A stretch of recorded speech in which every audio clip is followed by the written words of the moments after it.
Ladies and gentlemen, welcome back to another episode of the What Are We Doing podcast. My name's Levi McCurdy, and this is episode 184. Thank you to everybody who's been watching this podcast on YouTube.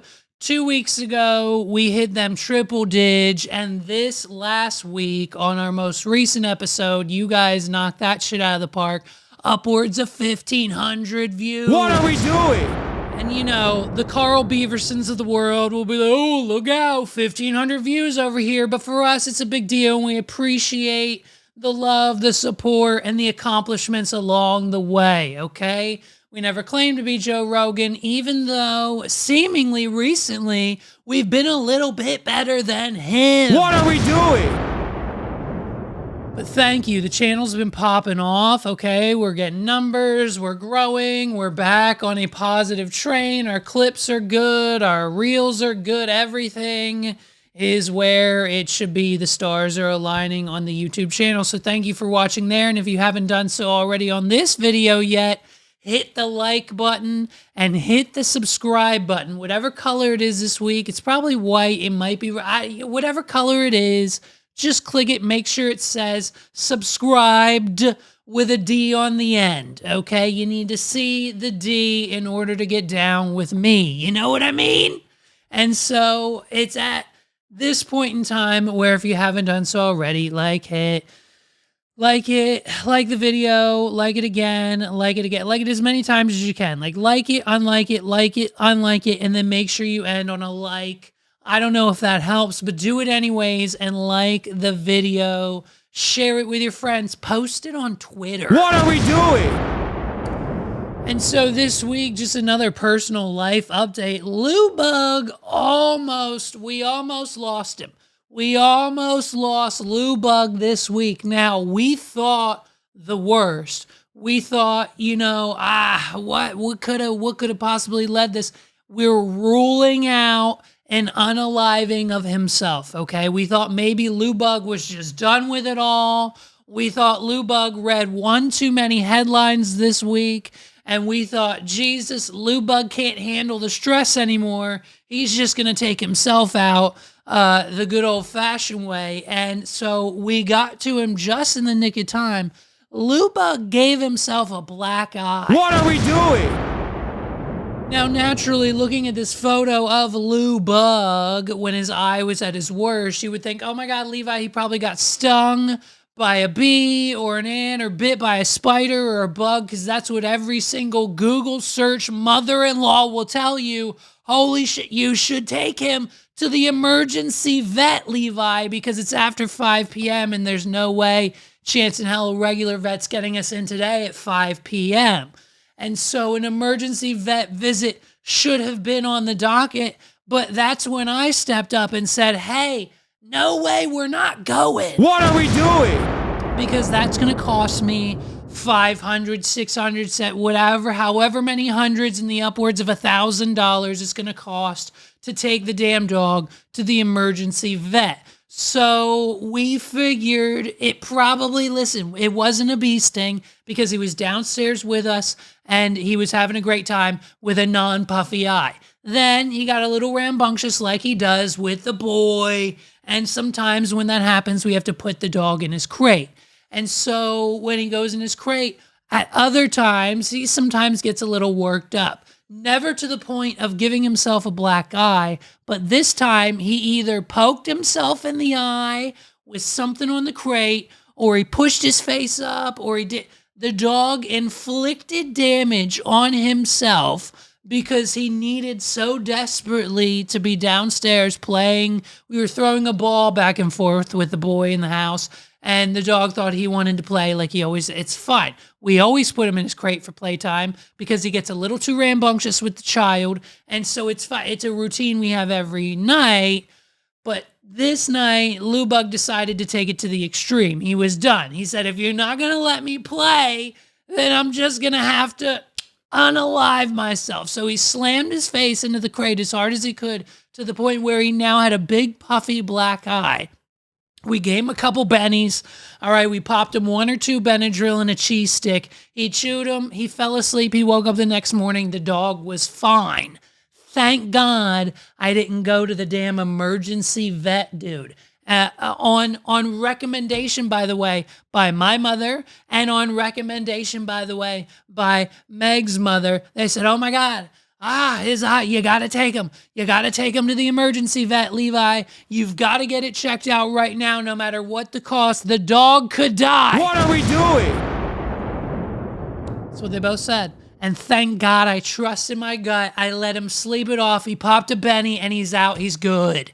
The swelling went down. We took him to a regular vet appointment that cost me $45 the next day. And they said, yeah, he's fine. You did the right thing. He was okay. He's just an idiot. What are we doing? That's what it says right on the receipt, right on the $45 item invoice line from the vet that I got yesterday.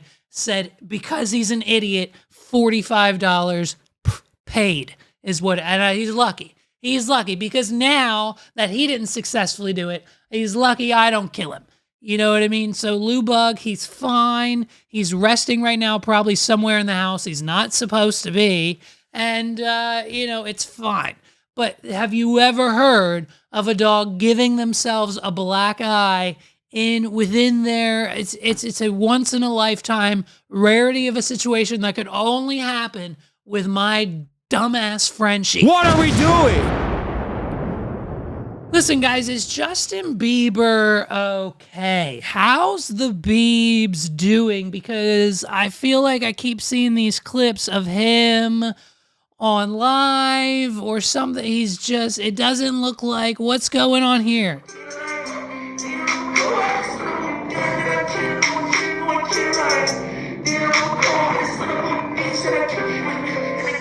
Yeah, I don't think Justin Bieber's okay. What are we doing? And so with that, he's been doing these like weird. Now, to me, what makes sense to me is he's a millionaire who has purchased everything he's ever wanted to. He's got the hot wife, who we'll get to in a minute. He's now got the child. He's got the house. He's got the career. He's now basically he's become a father. What are we doing? And every night after he puts the child to bed and he's doing his parental duties, he smokes a little bit, he hangs out, he eats some shrooms, and he goes to his $30 million studio that he's got built in his backyard attached to his master bedroom. And he makes some funky music until he finds the next #1 hit. Would be my guess if you're asking to explain the weird crash out Instagram lives that Justin Bieber has been kind of giving us lately. You see him crying, we see him smoking. I think, honestly, he's becoming a millennial father. What are we doing? Because let's be honest, there's not a millennial father out there who, after the children are asleep, and sometimes during the process of putting them to sleep, you get the beer, you get the smoke, you do whatever, you get your vice, and you sink into the couch for at least 2 to 3 hours before you inevitably fall asleep and wake up the next morning and do the same thing over and over and over and over again every single day because all of our lives are miserable. What are we doing? And so I think that's just what's happening here. I don't necessarily think Justin Bieber's crashing out. I think everyone's making it seem that way. But when it comes to his wife, when it comes to Miss Haley, she's got a different story currently going down. Now, this narrative, from what I understand, has been the narrative for like the last 10, however many years. This whole conception of Justin Bieber and Selena Gomez together, and then abruptly after that relationship ends, it's in fell swoop Haley Baldwin, who steals the heart and love and soul forever of Justin Bieber, now Miss Haley Bieber. And so what fans have noticed was, I guess, this G tattoo, and maybe 1 or 2 people on YouTube have broken down the fact that, like, Haley was seen some places that Justin and Selena would frequent, and like they're claiming she's stalking, and it's this whole weird situation that the internet has most likely undoubtedly created out of thin air. It's probably not true at all. The G tattoo thing's a little weird, but that's okay. We let that one go. Other than that, it would seem, according to the online internet detectives, that Haley was jealous of Selena and Justin's relationship. She inserted herself into said world, and then boom, bam, chicken slam, accomplished the goal of marrying Justin Bieber. And so this is all alleged in their opinions, and of course mine as well. I don't want to get sued like they are, because that's what apparently she's gearing up to do. It seems Hailey Bieber is no longer willing to let any of the smear campaigns against her slide, and not into the DMs. The model is reportedly considering legal options to shut off online detractors with the most to say about her and her marriage to Justin Bieber. Hailey Bieber's latest news comes amid circulating rumors about the poor state of her marriage with Justin Bieber. This resulted in her and Selena Gomez allegedly avoiding each other at a recent public event. Sources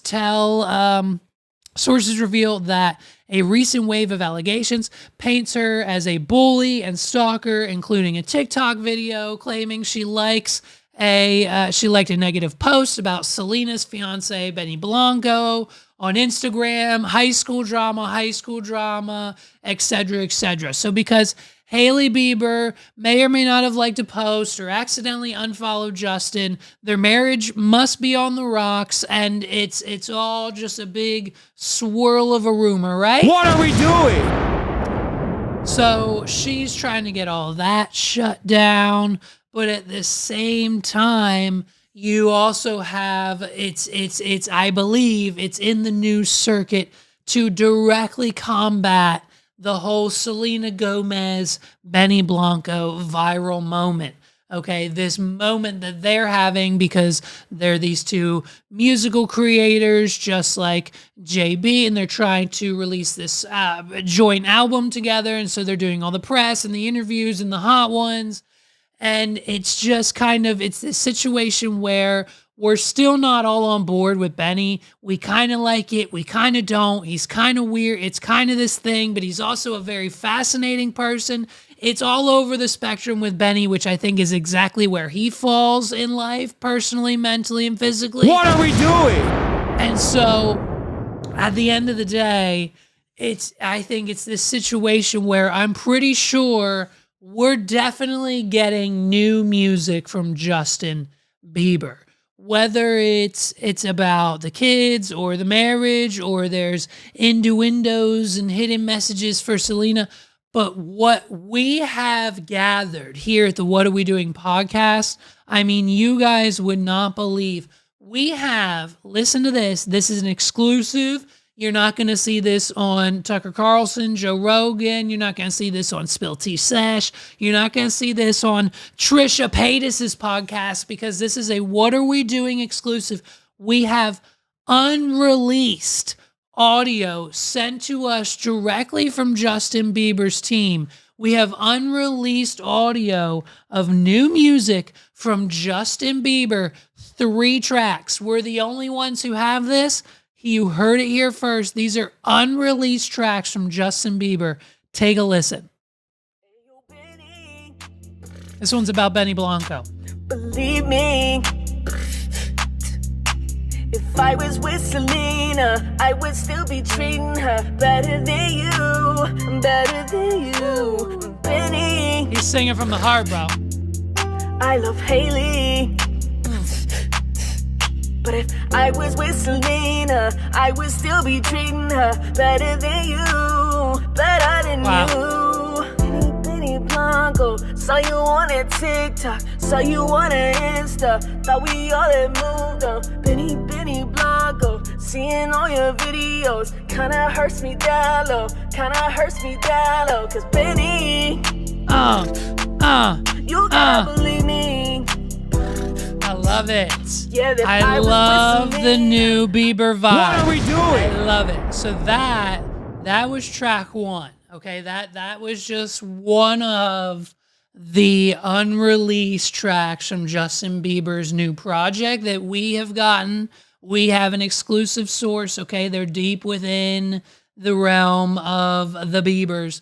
This song, okay, now, if the last song wasn't just too much on the tongue with the lyrics and the title, this one's working title this one's working title is Only Murders in the Building. Jesus, here we go. Listen to the second unreleased Justin Bieber project. We don't know the name of the album. All we know is we're the only podcast that has this exclusive, unreleased, probably not even mastered, still in the works, Justin Bieber track. Take a listen.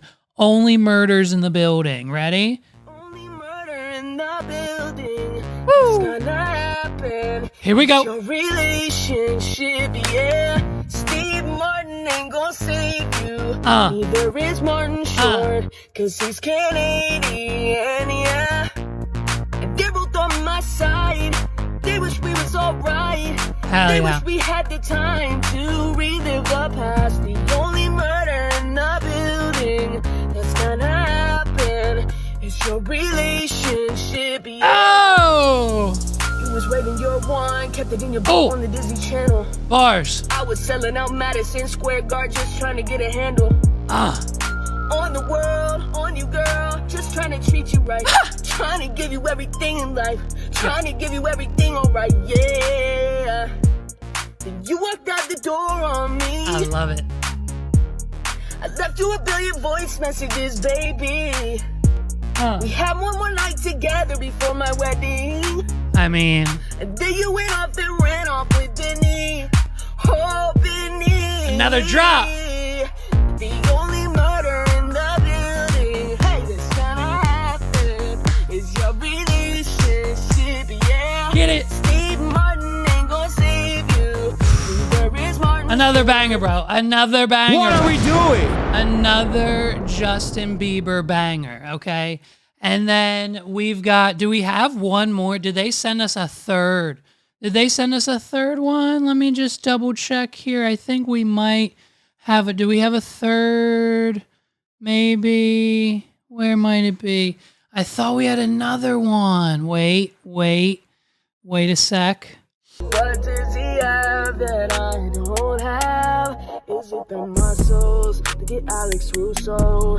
Is it the curly hair? Cause girl, I swear that I could wear a wig now. The way that he's smiling at This one doesn't hit as much. When you walk in the room, is the way that he could produce. Yeah. So that's it, bro. What are we doing? We got it. I mean, 3 exclusive unreleased tracks from Justin Bieber. Can you believe it? Can you believe those alone, plus whatever other 10, 15 other tracks he's going to have on this album? I'm excited. I mean, this could be the last Justin Bieber album. What are we doing? It could be the last time we hear new music. So those 3 tracks, those are, I think those are called Only Murders in the Building. Those are called Benny. And the last one is called, I think, Unibrow by Justin Bieber. You can look those up. We got them from a source. They're probably all over TikTok by now. I'd imagine this album is probably going to be number 1. I probably imagine that the album for JB is going to number 1. That Benny track. Can we listen to that Benny track again? Where's that at? Where's the Benny track? Here we go, dude. Listen, I mean, just... Hey, yo, Benny. Believe me. Woo! If I was with Selena, I would still be treating her better than you. Better than you. Oh, I'm hitting it. What are we doing? So, I mean, new music coming. It's a war between Justin Bieber and Benny Blanco. It's the unofficial beef of 2025. We are fictitiously creating a beef between Justin Bieber, Selena Gomez, Hailey Bieber, and Benny Blanco. It's a war. Call it a civil war. Call it Avengers Endgame because they're the top of the and that's it. So we need to get the album from Justin, and then it's game over for everybody else. Once the full version and the music video for his single Benny drops, Justin Bieber, going to the top. Listen, we figured out this Snow White thing. We didn't have, unfortunately, this information last week when we discussed the whole mess of a downfall of Snow White, Disney's latest $250 million box office bomb. But it's fine. We've got 2 new points to add to the story, and then we'll move right along. First and foremost, we've got, I think, either like the director or the producer's son, somebody sounding off on Instagram, defending the fact that their father, who was involved in making this film, is simply just really defending the family name, and at the same time letting everyone know exactly what's going on behind the scenes. My dad, the producer, so the producer of the movie, this is his son talking. My dad, the producer of enormous piece of Disney IP with hundreds of millions of dollars on the line, had to leave his family to fly across the country to reprimand his 20-year-old employee for dragging her personal politics into the middle of promoting the movie for which she signed a multi-million-dollar contract to get paid and do publicity for. This is called adult responsibility and accountability, and her actions clearly hurt the film's box office. Free speech doesn't mean you're allowed to say whatever you want in your private employment without repercussions. Tens of thousands of people worked on this film, and she hijacked the conversation for her own immature desires at the risk of all of the colleagues and crew and the blue-collar workers who depend on the movie to be a success. Narcissism is not something to be coddled or encouraged. What are we doing? And so that's the son of the producer of the Snow White movie sounding off on Instagram to pretty much all of the haters who are kind of siding and defending Miss Rachel Zegler and her actions to what seems to be a self-sabotage, what seems to be what she thinks is the right thing to do. Hey, you know me. I'm always in the middle, baby. I'm not on Jonah's side. I'm not on Rachel's side. I'm just an unknown podcast host that gets killer numbers. What are we doing? But here's the issue. What could have saved the movie? We thought long and hard about it. We asked our friends. We asked our family members. We took surveys. We did everything in our power to come up with a solution. What could have fixed the Disney movie? Was it real animals? Was it real dwarves? Was it sticking to the narrative and the script of the original 19, 20, 37, whatever, original actual story of Snow White? Potentially, yes, all of those things, but the number one thing that we all agreed upon that would have fixed this movie is the simple fact if we simply replace Rachel Zegler with Sydney Sweeney. What are we doing? You know what I mean? The only way the movie could have been saved is if you're making Sydney Sweeney Snow White. And you replace Rachel Z with Sydney Sweeney, and it's $1 billion in the bag. It's a $1 billion movie, and Disney recoups their budget tenfold if Sydney Sweeney was Snow White. Now listen, we don't gotta have, hey, Disney, we understand. It's a family brand, even though you own everything now, and like you can't really watch Disney Plus without seeing like adult content, which is kind of weird. You should probably fix that. But at the same time, we don't need to see the Jubilee Booblies. We don't need to see the Boobly Jublies. So cover them up as much as you can to get the PG rating. We don't need a Snow White that's PG-13. So cover up the Boobly Jublies as much as you can to keep the PG rating. Put Sydney Sweeney in the Snow White role, and you have every mom, every husband, every father, every cousin, every child, every single person on the planet would want to see the Sydney Sweeney rendition of Snow White. What are we doing? Yes or yes? Yes or yes? Like it's one of those situations. Like Sydney Sweeney, she's hot right now. She's fresh off of the wedding cancellation. She just called it off with her fiance. What's his name? Jonathan Davino. Hey, who's that? What are we doing? I understand why you're with someone named Jonathan Davino when you're just at the beginning filming Euphoria season 1. No one knows who you are yet. No one's seen your boobly jublies yet. No one really understands you as a talent or an actress yet. But now that we're famous, and now that we're at the top of everyone's list, and now that we're on every single TMZ headline, now it's not really part of the course of A-list celebrity status to be with someone that no one knows anything about. And knowing my luck, I'm probably completely wrong here, and Jonathan Davino is some like well-known figure in the Hollywood movie industry, something like bullshit producer that like I just don't know about. But at the end of the day, Sydney Sweeney should be with someone I don't know, like Glenn Powell. What are we doing?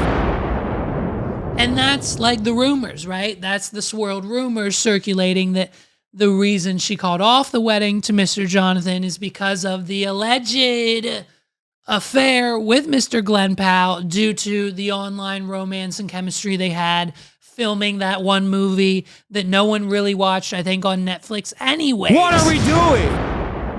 And so, you know what I mean? But like, hey, the Glenn Powell affair, it's just deny, deny, deny. All we hear is, no, it never happened. And now the latest testimony in the public trial, not an official trial, but the public trial as it stands, the latest testimony is Glenn Powell's mother. And now we can pretty much say with confidence that her opinion is completely biased towards her son, of course.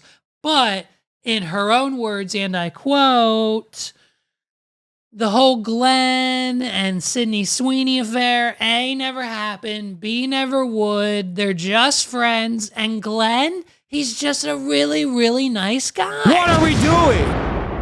Glenn Powell's just a really nice guy. When they did the movie, Sydney became part of the family. They became friends. It's just this one big happy family bubble of friends and really nice people because Glenn is a really nice guy and he's really nice and he's a really nice guy. So much so that he invited and she attended. Sydney Sweeney was just seen at Glenn Powell's wedding to his fiancee, now wife. Sydney Sweeney was in attendance. That's how close and family friendly everyone is over in their camp. What are we doing?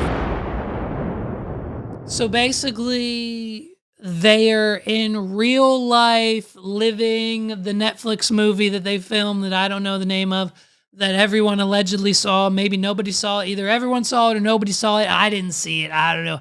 It's about them pretending to be together because they're not actually in love, but then they end up being in love, but one of them's getting married and the other one just broke up. So now they're like doing this thing in real life that's actually like the plot of the movie that they just released together. And we're all supposed to believe that everything's on the up and up. And Glenn and Sydney are just friends. And they're not going to inevitably end up together. What are we doing? We've seen this movie before. But according to his mom, and we have to trust mom. We have to trust Mama Powell. He's just a really nice guy. And they're just friends. Sydney, hey, she was just at the wedding. He hugged her new wife. It was just, they're all friends, really nice friends and family together. These Sydney Sweeneys of the world, her and Glenn Powell. It's, ladies and gentlemen, boom, it's Liberation Day. It's Trump's Savior Day. We're launching the tariffs. They're out there. It's good for America. Economy's booming. Everything's up. We got positivity in the news. Everyone's happy. No, that's not it. That's not what happened.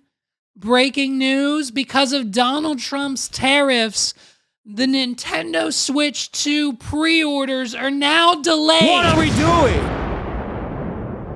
The Nintendo company has delayed pre-orders in the United States for the Nintendo Switch 2. They just announced it yesterday. What are we doing? They just announced it yesterday. They gave us a roller coaster of emotion. They said, hey, here's the Switch 2. Here's a bigger, brighter screen. Here's 120 hertz. Here's bigger, better Joy-Cons. They're magnetic now. Oh, and by the way, you can use the things as a mouse, and that's really cool, and you should do it. And everyone's like, yeah, we're on board. It's the Switch 2. And they're like, by the way, the games are the same. You can play all the same games. And by the way, we got GameCube. And we got a shit ton of games. What are we doing? But what they didn't tell us in the keynote was that, one, the Nintendo Switch was going to start out at $450, which is, fine. Should be less, but fine. And the games are going to start at $70 to $80, upwards of $90 for the games. What are we doing? Some people are pulling up ads from Nintendo Switch Time. They were charging us $60 for Mario Kart 64 back in 1992. So by inflation rates, $80 for a game in 2025 is technically an okay deal. But the issue is Nintendo games were never that expensive before, so now this is going to be the industry standard, leading the way for companies like Rockstar to charge anywhere from $100 to $150 to $199 for Grand Theft Auto 6. What are we doing? And then, of course, the whole cart conspiracy theory, like the game isn't actually on the cartridge for the Switch 2. You have to get it, and then you have to download the game from the internet. What if I get a new Switch? What if I don't have the internet? People are pissed because now they can't really build a digital/physical collection. It's all digital, and the war and tariff on digital versus physical copies of games is now over. Thanks a lot, Nintendo. What are we doing? And just hit after hit the tutorial game. There's a tutorial game for you to get to know the new Switch 2. That will cost you money. What are we doing? You guys remember back in 2005 when they launched the Wii and it was like $100, $150 less than the Switch 2 is on launch? And the Wii came with a game that was 100% free. When it came with Wii Sports for 100% free, you could spend hours, you could spend nights, and we did, by the way, playing baseball, bowling, basketball, the golf. I mean, you had all the Five Below, plastic Wii control, emote accessories. Wii Sports was like always in the top 5 to top 10 Wii games of all time list ever. What are we doing? And it was 100% free, to the point now where the prices on eBay are through the roof. If you want a disc of Wii Sports to play in the inevitable Wii that you have in the back of your closet underneath your entertainment stand that you haven't played in 3 years. And so the fact that Nintendo is doing that, but with like just a tutorial game that you have to pay for now, it's a little, some people calling it's a little greedy. What are we doing? But now, on top of all of that news, with Donald Trump's tariffs now in place, it's Liberation Day, the Nintendo Switch 2 is still, allegedly, still almost set to release on June 5th, but pre-orders have been delayed indefinitely. Pre-orders for Nintendo Switch 2 in the United States will not start on April 9th, 2025, in order to assess the potential impact of tariffs and evolving market conditions, Nintendo said in a statement provided to Polygon. Nintendo will update timing at a later date. The launch date of June 5th, 2025 is unchanged. Nintendo announced the next generation console on Wednesday, setting the price of the Switch 2 at $449. A few hours later, President Donald Trump announced the these tariffs that he's promised on dozens of countries, including territories where Nintendo manufactures its hardware. Trump hit China with an additional 34% duty on Wednesday and hit Vietnam, where Nintendo has moved some of its production with a 46% tariff. That could mean Switch 2's already expensive price tag could go up even further for the United States market. Response to Nintendo's prices for Switch 2 and games, which cost upwards of $79 for the system, have been widely negative.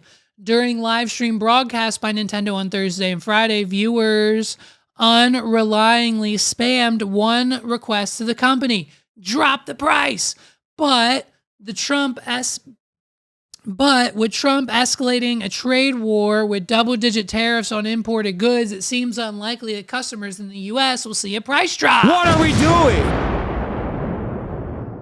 It's unclear at this stage what the results of Nintendo's assessment of Trump's tariffs and evolving market conditions will ultimately mean for the launch of the Switch 2, but in addition to increased costs, it could also mean a lower allocation of consoles for the United States, which could make the system harder to find, much like a PS5 at launch. What are we doing? And so that's how your boy's affecting your life this week. Shout out to Zaddy Trumpets for putting your inevitable Switch 2 pre-order. I know I probably was. Thank you, Mr. Trump, for delaying that. Okay, so listen, is it safe to say that Donald Trump lied about the tariffs? What are we doing? You know, what it would seem like is that these tariffs are assumingly destroying the economy. Yes or yes, is what most people are saying. And now, of course, his supporters on the far right are shouting, oh, it's fine. Donald says it has to get worse before it can get better. What are we doing? Whatever that means. And even though that's an issue in itself, we've got the good old Caroline Levitt backing the play of her boy Donald Trump. You know what I mean? Caroline Levitt's the quarterback.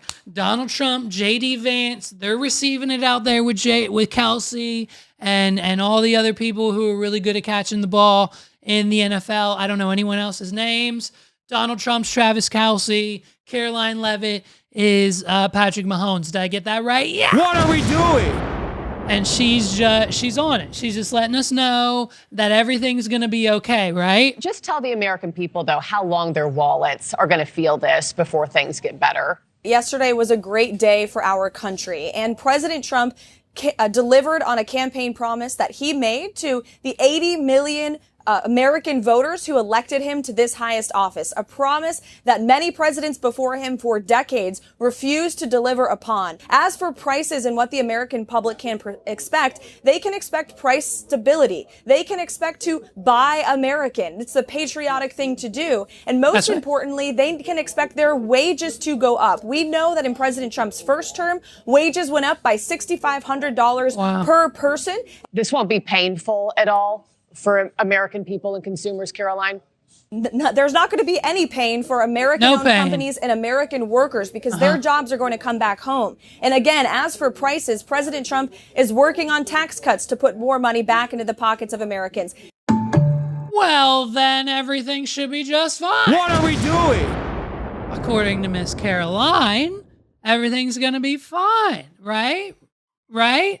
You know what I mean? It's gonna be fine. And she's right. And we all knew this was coming, and we all knew everything was gonna be okay because this Donald Trump, when he was on the campaign trail, he would say tariffs are coming and there's gonna be a bit of a price hike, and everyone's gonna be freaking out for a minute, but then everything's okay, right? That's what he said. Isn't that what he said, right? To impose a 10% tariff on all goods coming into the U.S.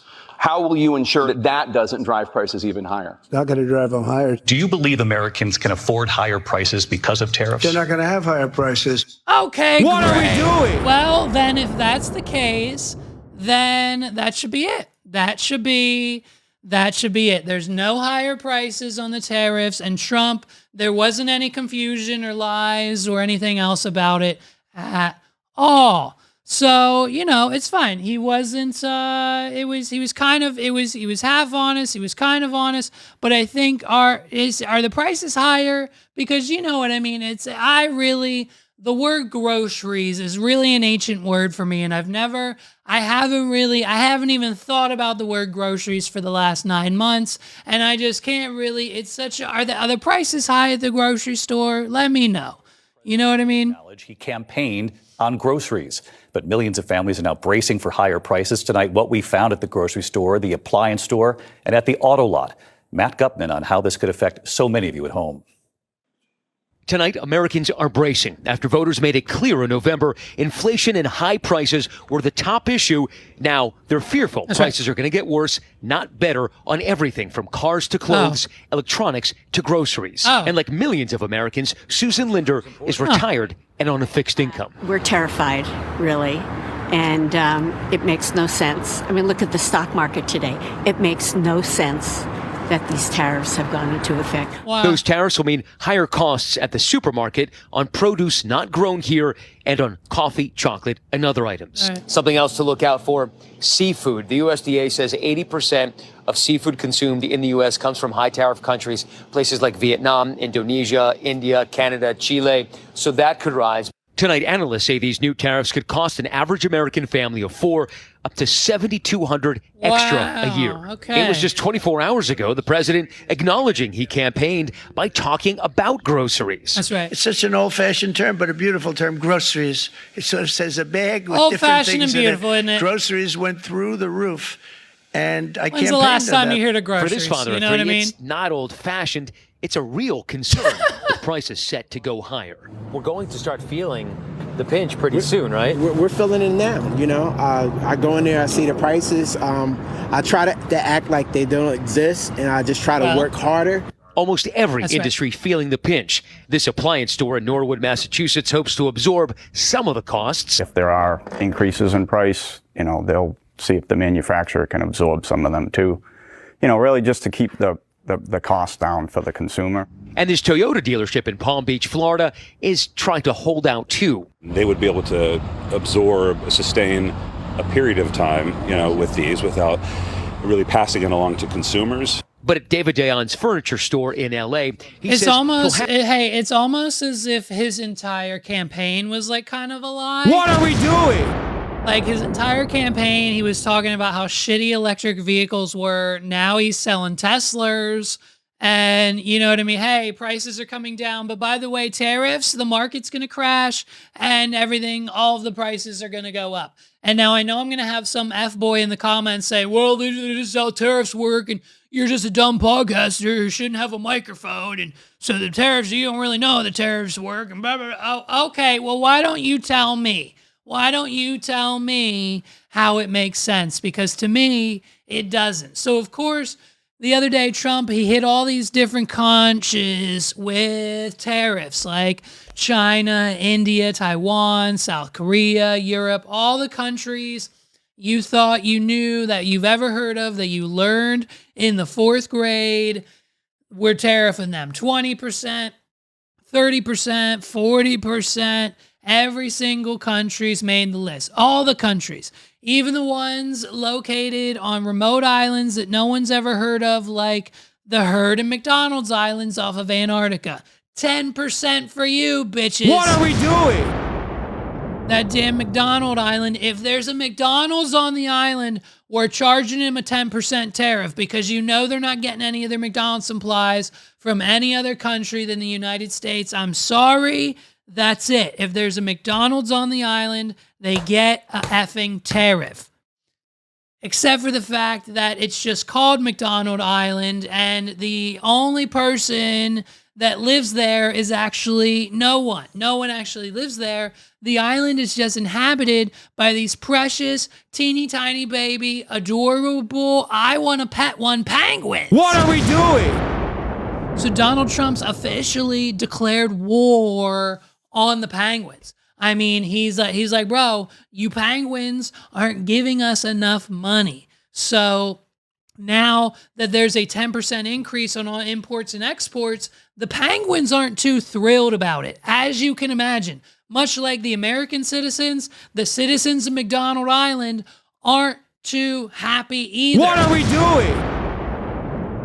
And so there's been a report, you know what I mean? We've got people on the ground there. That's how wide reach the What Are We Doing podcast is. We've got reporters everywhere. We now have a reporter on McDonald Island talking to one of the penguins, and we've got some leaked audio here from a conversation that they just had, and it's not looking good. They're preparing to retaliate. Captain's log. Embarking into hostile environment. Kowalski, we'll need to win the hearts and the minds of the natives. Rico, see what I we'll mean? Need special tactical equipment. We're gonna face extreme peril. Private probably won't survive. Like the penguins are getting ready for war with the United States. What are we doing? So the tariffs are not only affecting the Nintendo Switch 2 release, they're affecting the prices of groceries, the economy's in the shit, it's red, red, red, red, red. Of course, Donald Trump probably thinks that's a good thing. What are we doing? And so at the end of the day, it's tariffs for everybody. The penguins, the countries, the imports, the exports, everybody's getting tariffed. And now this is the state of the economy. According to them, apparently, according to them, it's gonna get better. Okay. And I mean, if at least though, you know, at least they'll get cheaper soon, right? The groceries, that's so ancient. The ancient term of buying groceries, Donald Trump, please tell me, sir, please, will it get better soon? What are we doing? And so, of course, he has to respond to all this. The president of the United States needs to respond to the fact that his tariffs and everything else that he's doing is just tanking the economy and not skyrocketing it like he thought it would. Apologies for the helicopter or whatever aircraft noise. Here we go, listen. How's it going? I think it's going very well. It was an operation, like when a patient gets operated on, and it's a big thing. I said this would exactly be the way it is. We have $6 or $7 trillion coming into our country. Okay. And we've never seen anything like it. The markets are going to boom. The stock is going to boom. The country is going to boom. And the rest of the world wants to see, is there any way? Donald Trump gives the tariffs 3 big booms. What are we doing? What are we doing? What are we doing? Boom. Holy, the president of the United States just quoted the effing Costco family. We've got the market boom, the economy boom, the plan boom.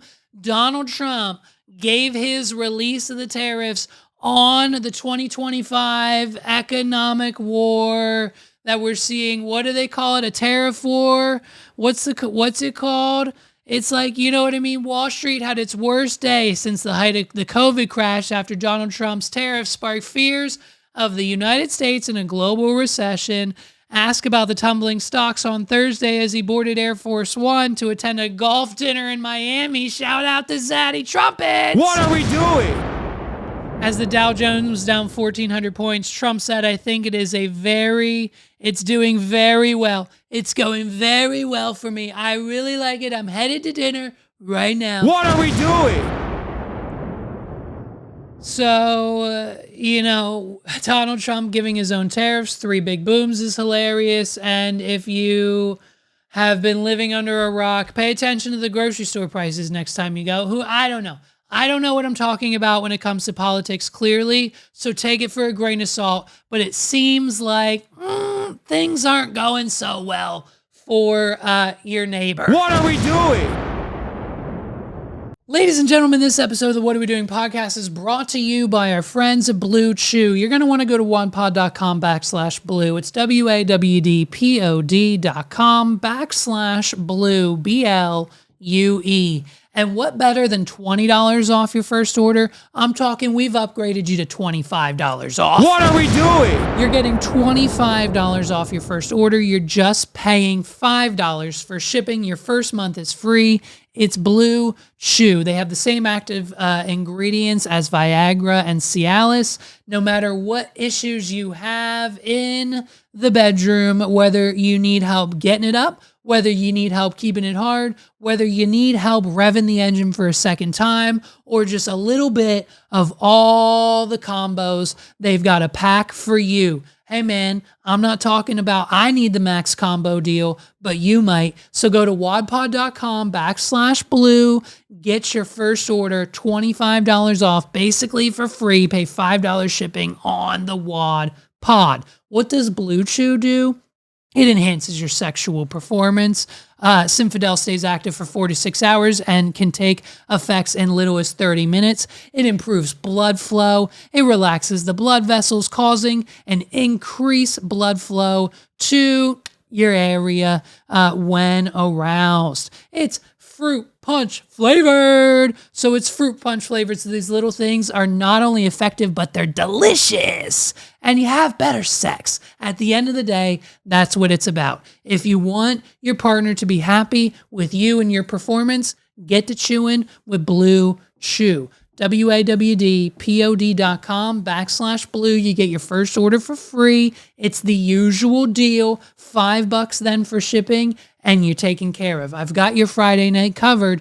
Do you? Mine's covered downstairs in a drawer right on the bedside table, okay? You pop one, you pop two, 30 minutes go by, you're rip-roaring, you're ready to go. It's gonna be a show when you chew the blue. What are we doing? Those are bars, and I'm not even a rapper. I'm retired. I used to be a rapper, okay? So I've still got some gas in that tank. And if you want more gas in yours tonight, when you and your girl a little bit bored sitting on the couch, start rubbing the leg and get it chewing with Blue Chew. Get your first order free. It's on us. We love you guys. Back to the show.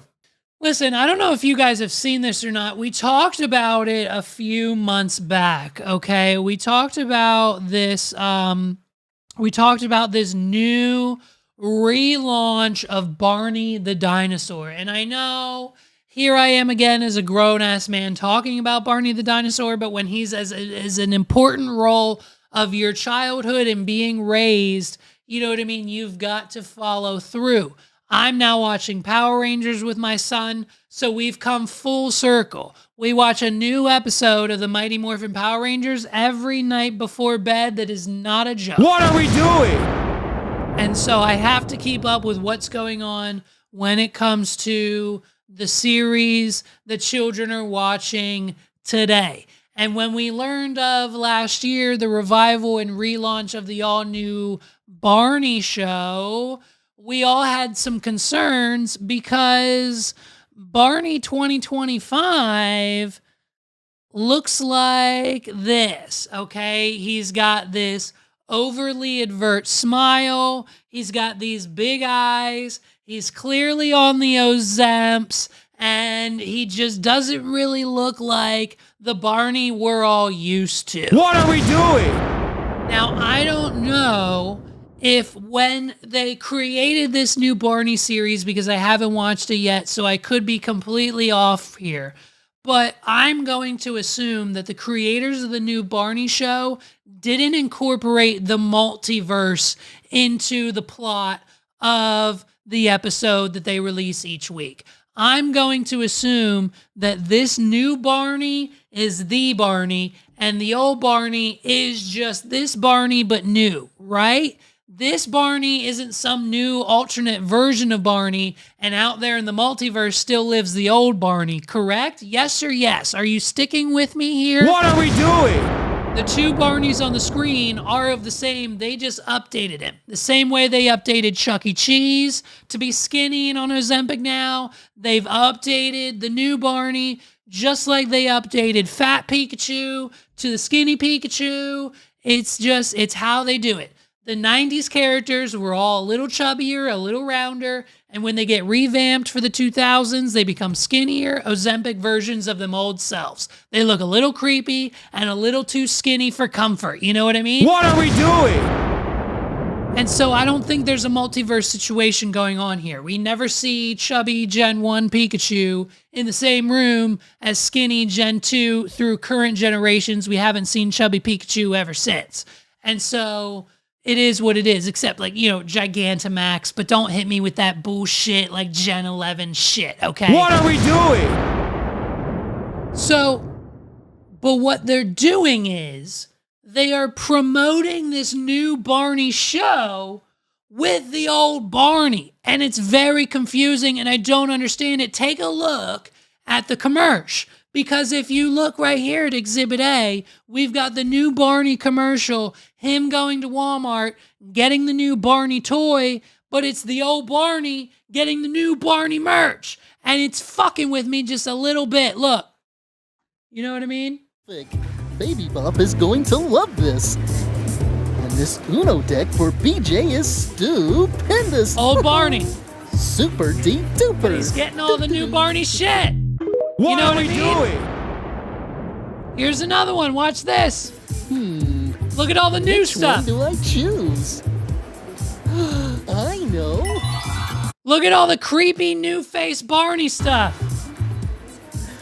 But then we have this old ass Barney shopping for it. You know what I mean? What are we doing? It's messing with me. So now I'm being forced. I now have to go find HBO. We have all the streaming platforms. I got to find whatever channel this new Barney is on to see if there's a multiverse situation happening. I thought it was an upgrade, but apparently we're just out here willy-nilly accepting the fact that the old Barney still exists. Like he's just retired and he's just shopping at Walmart for all the new merch shit. Like, why would he be hyping it up? You would think the old Barney who's retired would like want to burn and destroy and not buy and run the numbers down for the new Barney products so that the executives at the Barney show can be like, it's not really working with the new Barney. His toys aren't selling well. We should bring back the old Barney because you know what comes with sales of the old Barney toys? Royalty for old Barney who's retired now shopping at Walmart and he wants to shop at Target. What are we doing? So it's justice for old Barney, and I'm saying hashtag bring him back. Because if I thought we had to make the switch, we don't see chubby Chuck E. Cheese anymore. We don't see a little overweight Pikachu card Gen 1 anymore. It's all the new stuff. But the fact that we're still using Big Barney in the advertisements to promote new Ozempic Barney is utterly, I think, insane. What are we doing? And last but not least this week, ladies and gentlemen, we have breaking news. Russell Brand has unfortunately been accused and arrested on charges of the R word and essay. Russell Brand, disgusting. What are we doing?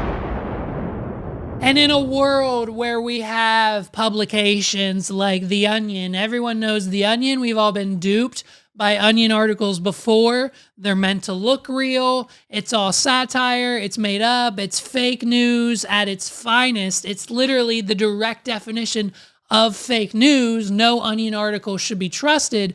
But at the end of the day, it's hilarious. It's comedy. It's art. It's incredible. If you've never read an Onion article, go do so. But we get this one from The Onion on yet the perfect moment of when Russell Brand has been arrested in London on the charges of R-wording and essaying an unfortunate victim. What are we doing? The Onion article that's supposed to be satire, we've now come 360 degrees, full circle, 180 flip. This is from The Onion. Title, Nation could have already sworn Russell Brand was already a convicted sex offender. What are we doing? Stressing that the memory seems so fresh and vivid in their minds, the confused nation announced Monday that they could have sworn British entertainer Russell Brand had already been a convicted sex offender. Quote, interesting. So Russell Brand definitely wasn't already found guilty of SA back in like 2016, 2017, said 39-year-old New York resident Scott Hassard. echoing the thoughts of 330 million Americans, as he noted that when he saw allegations emerge about the actor, comedian, and podcast host, he had assumed it was simply repackaged content from nearly a decade ago. Quote, "You're telling me that there wasn't a lengthy and well-publicized trial that Brand was acquitted for, but then new allegations emerged and like social media posts where women got called liars? None of that happened, huh?" I even feel like I read a think piece about how we could still appreciate forgetting Sarah Marshall despite his crimes. What are we doing? It's probably insane to even ask this, but didn't he release a comeback special in 2020 about how everyone tried to cancel him for the sexual assault stuff? Seriously, not even that? At press time, that baffled nation asked what had made Brand into such an unhinged and deeply frustrated person if all of this hadn't kicked him off years ago. What are we doing? And so it's just the story that keeps happening. We've seen the headlines over and over again. Russell Brand is a terrible person. He doesn't deserve his platform. He doesn't deserve his audience. And the necklace that he's wearing around his neck to omit 5G and Wi-Fi signals that he thinks will protect him isn't going to protect him this time. I mean, if The Onion is getting it right out of all the other national and worldwide news publications, you know it's probably time to hang up the hat. But somehow we know Russell, he'll be back. He'll have a video that comes out on his YouTube channel saying, "I did not do this," again and again and again. And the system's corrupt and they're trying to get me because Russell Brand is the London Andrew Tate, bro. What are we doing? They're just out here menacing, doing whatever they think they can do in this world and just with no repercussions. It's Russell Brand. Thank God our girl Katy Perry got away from him. Ladies and gentlemen, this has been another episode of the What Are We Doing podcast. Thank you so much for rocking with me this week. I hope I A, didn't hit the button too much, B, move my hands too much, or C, do anything to piss off Carl Beaverson. I pray to God that all of those things have been covered and we're okay this week. I want it to be another successful episode. It's 184. Thank you guys for sticking around for another hour of my thoughts, opinions, and that's all anything ever is on this podcast. So allegedly, apparently, and in my opinion, you can't sue me. What are we doing? And if you haven't done so already, hit the like button, hit the subscribe button, do yourself a favor, rock with us on all the social media platforms. I'm trying to get off Facebook. I'm done with it, but follow us on Instagram, follow us on TikTok, Twitter, X, follow me, follow the podcast, do whatever you need to do, support the show. I appreciate the shit out of you. Listen, we're rocking and rolling. We're cruising right into episode 185 next week. And if you thought this one was crazy, wait till you see what we have in store for next time. It's the What Are We Doing podcast. I have no idea what I'm doing when it comes to format, how podcasts should be structured, or how I should be doing any of this. I should probably consult with a professional. I got to call Mr. Beaverson. It's time to go. Peace out, everybody. Have a great week. We'll see you next time. What are we doing?